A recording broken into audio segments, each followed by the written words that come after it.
घाटशिला उपचुनाव में झारखंड मुक्ति मोर्चा की ऐतिहासिक जीत हुई है। 30,000 वोट से सोमेश चंद्र सोरेन आगे चल रहे हैं। बस अब औपचारिक रूप से जीत की घोषणा होनी बाकी है। इस जीत की ओर आगे बढ़ते ही झारखंड मुक्ति मोर्चा का एक पोस्टर सोशल मीडिया पर वायरल हुआ है, जिसमें तीर धनुष है और उस पोस्टर में लिखा गया है दबदबा था, दबदबा है और दबदबा बना रहेगा। यानी साफ है कि जिस तरह से घाटशिला में लड़ाई सोमेश चंद्र सोरेन और बाबूलाल सोरेन के बीच तो थी, लेकिन चर्चा के केंद्र में सीएम हेमंत सोरेन और पूर्व मुख्यमंत्री चंपाई सोरेन थे।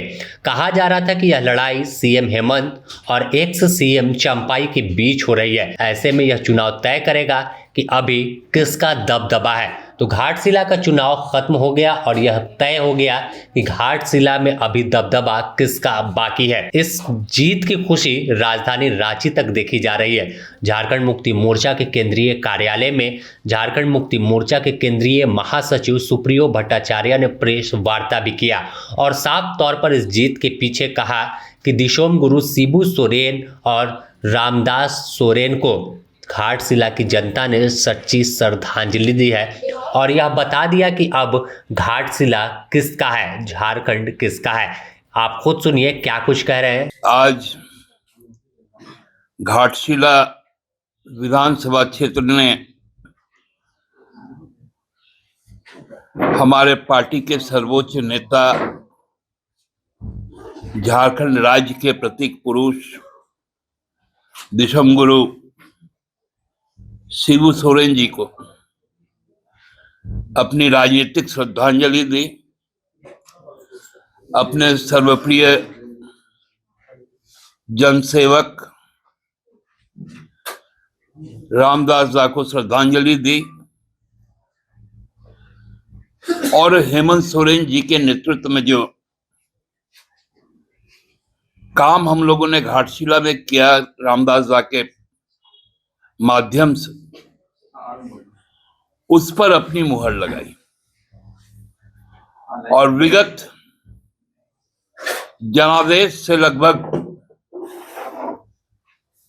2 गुना जनादेश के साथ हमारे प्रतिनिधि सोमेश चंद्र सोरेन जी को खुले मन से पूरी तरह आशीर्वाद से लाभ दिया। हम लोग शुरू से जानते थे कि जिस प्रकार का नकारात्मक राजनीति वहां पर भारतीय जनता पार्टी ने शुरू किया, जिसका नेतृत्व वर्तमान प्रदेश अध्यक्ष भाजपा के बाबूलाल मरांडी जी ने किया, और जो प्रपंच वहां पर रचा गया उनके नेतृत्व में, उसका घाटशिला के लोगों ने न केवल पर्दाफाश किया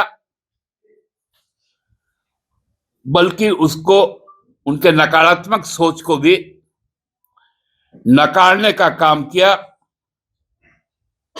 अब हमको लगता है कि भारतीय जनता पार्टी का केंद्रीय नेतृत्व को यह विचार करना पड़ेगा कि ऐसे नकारात्मक राजनीति करने वाले लोगों को संगठन से जल्द विदाई दे। क्योंकि जहां एक तरफ हम रचनात्मक बात कर रहे थे, शिक्षा की बात कर रहे थे, स्वास्थ्य की बात कर रहे थे, रोजगार की बात कर रहे थे, महिला सशक्तिकरण की बात कर रहे थे,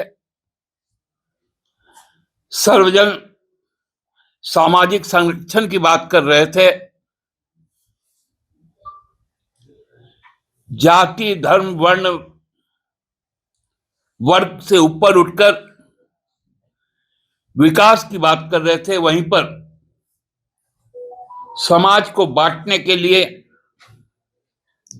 खासकर जनजाति समुदाय को बांटने के लिए जिस प्रकार का कुत्सित खेल घाटशिला को देखते हुए चाईबासा में किया गया, यह नतीजा उस पर एक करारा चपत है।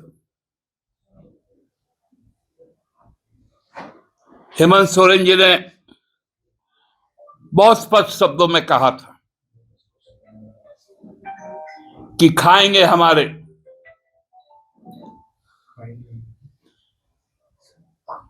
मोटाएंगे हमसे और हल चलाएंगे दूसरे के खेतों में। तो ऐसा नहीं चलता। ये झारखंड है और झारखंड ने इस बात को पुनः साबित किया। आप सबको घाटशिला की इस प्रचंड जीत में आपकी भी एक महती भूमिका रही है। आपने सच को सच दिखाया है, नकारात्मक राजनीति का पर्दाफाश किया है।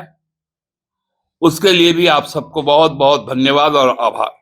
तो साफ तौर पर देखें तो काफी दिलचस्प लड़ाई देखने को मिली, लेकिन बाबूलाल सोरेन काफी पिछड़ते शुरुआत से ही चले गए। पहले राउंड की जब गिनती शुरू हुई थी उसके बाद से ही लगातार पीछे हो रहे थे और एक बार भी बढ़त नहीं बना पाए। पिछले बार का 22,000 मार्जिन से जीत रामदास सोरेन ने दर्ज की थी, लेकिन यह रिकॉर्ड भी इस बार टूट गया और करीब 30,000 से अधिक वोटों से रामदास सोरेन के बेटे सोमेश चंद्र सोरेन को जीत का सेहरा जनता ने पहनाया है। फिलहाल देखना होगा कि आखिर जब आधिकारिक रूप से जीत की घोषणा होती है तो यह जीत का आंकड़ा और कितना आगे बढ़ता है और किस तरह से पूरे जीत का जश्न झारखंड मुक्ति मोर्चा मना रही है, इसकी तस्वीर भी हम आपको दिखाएंगे।